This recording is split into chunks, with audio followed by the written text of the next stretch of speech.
Do not do these things when traveling in Japan. I'm Michelle, the traveling cheesehead, and when you're traveling internationally, it's so important to pay attention to the cultural nuances of the place you're visiting because you don't want to stick out like a sore thumb.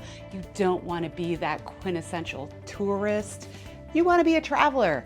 So we're here today to help you figure that out and be respectful of the culture that you're visiting.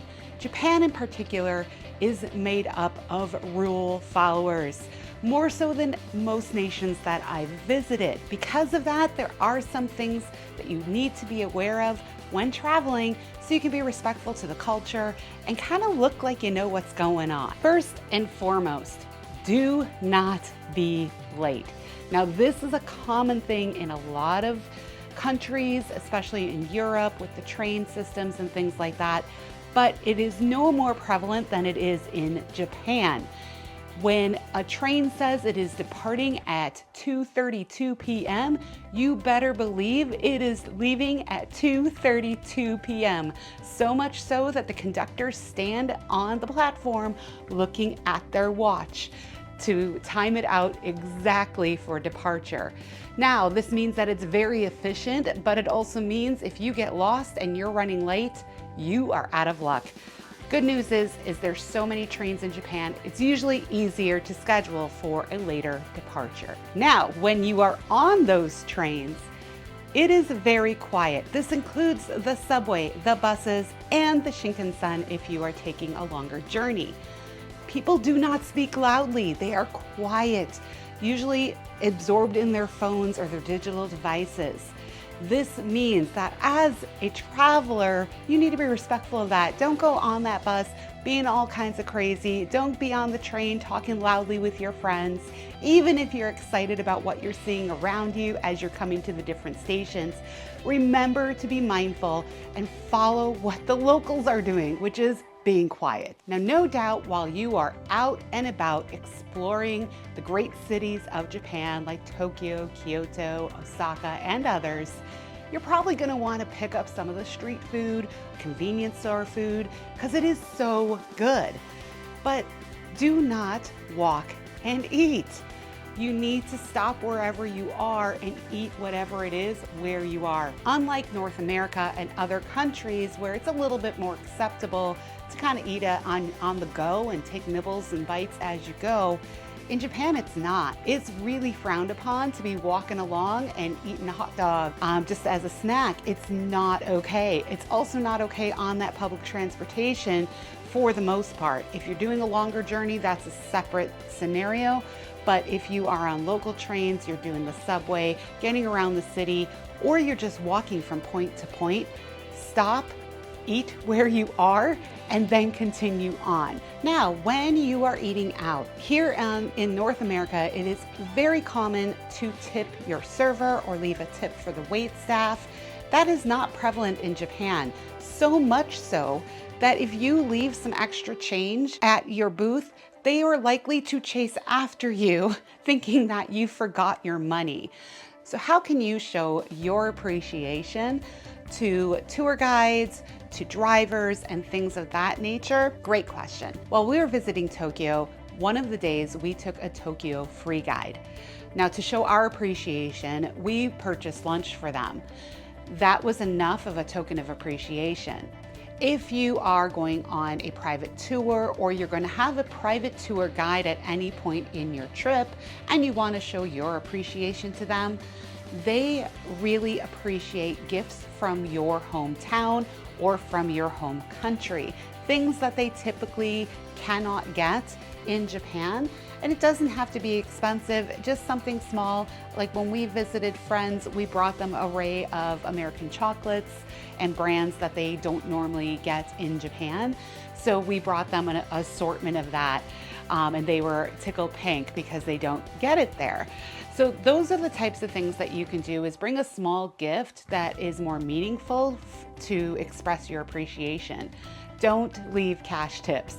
It's gonna throw them off, and honestly, they're gonna feel slightly offended by it. So just don't do that. When you are visiting shrines and temples, It is important to be mindful of the protocol for visiting.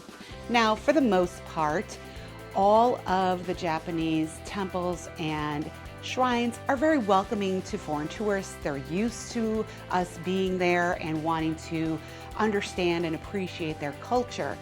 But it's really important that you're also mindful of their culture. For the most part, you will be able to wear your shoes in most of the spaces that you will be visiting, especially at the shrines and temples. But when you go inside, you will need to remove your shoes. You also want to dress appropriately. Ladies, this means no super short skirts, no short shorts, and let's keep it covered up top. Gentlemen, same thing. You want to be appropriately dressed. Don't come in looking like you just came from the gym. When you are visiting accommodations, whether it be a hotel, a ryokan, or something else, even an Airbnb or some other apart hotel, do not wear your shoes inside the living space. Even if you're just coming as a walkthrough, you will see your host removing their shoes. You also need to remove your shoes. Likely they will have slippers for you to wear throughout the indoor spaces. But here's another little trick. If you have a restroom, either a public restroom or whatnot, they will likely have different slippers for you to put on to go into the restroom. This happened at our ryokan, where we had indoor slippers to walk around the majority of the accommodation and the public spaces in the ryokan. However, when we had to use the restroom, we had a different set of slippers that we would put on to go into the restroom. So just something, a nuance, something to get used to, and something to just be aware of. So one more thing to think about when you are visiting the train stations, moving around either Tokyo or Osaka or other big cities, is the whole escalator situation. As you know, if you've traveled in big cities, even here in the United States, when you are going up and down the escalators, up and down the stairs, there is a standing side and there is a walking side. This is the same thing when you get to Tokyo, when you get to Osaka, except the sides are different. And it's important to know which side, because you don't want to be the tourist on the wrong side of the escalator. So in Tokyo, it is stand to the left, walk to the right.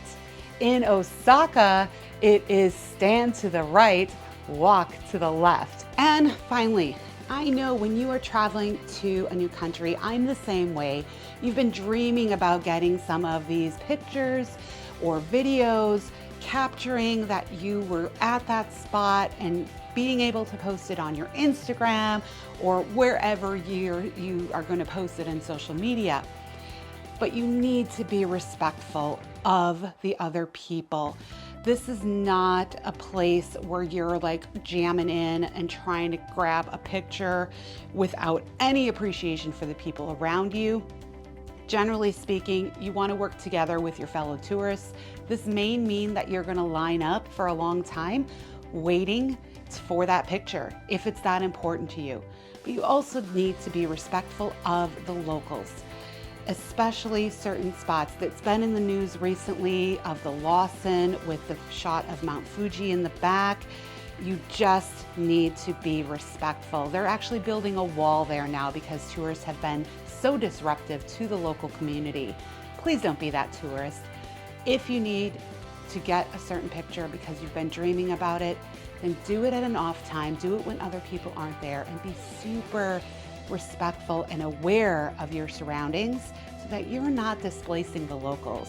It is where they live, and we don't want to be invaders into their territory. We want to be respectful so that they want to welcome us back. I hope you found these tips helpful so that you can blend in as a traveler and not a tourist when you are visiting Japan.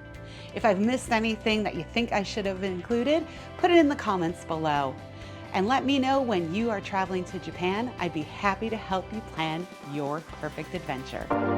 Where are we going next? Let's go.